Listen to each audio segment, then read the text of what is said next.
தங்க முட்டைகளை இட்ட வாத்து ஒரு காலத்தில் ஒரு விவசாயி மற்றும் அவரது மனைவி மிகவும் சிறப்பு வாய்ந்த வாத்து வைத்திருந்தனர்.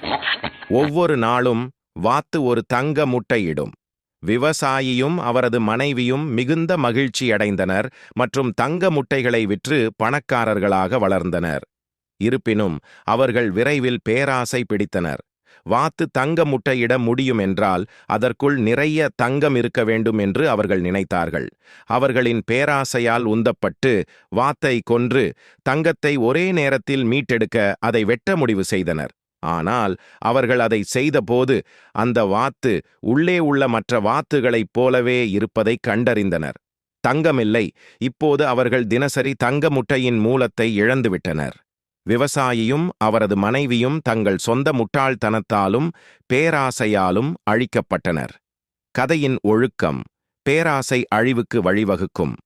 உங்களிடம் இருப்பதில் திருப்தியுடனும் பொறுமையுடனும் இருங்கள். பார்த்ததற்கு நன்றி. எங்களின் சமீபத்திய தார்மீக கதைகளை பற்றி தொடர்ந்து தெரிந்து கொள்ள விரும்பவும், குழு சேரவும் மற்றும் அறிவிப்பு மணியை அழுத்தவும் மறக்காதீர்கள்.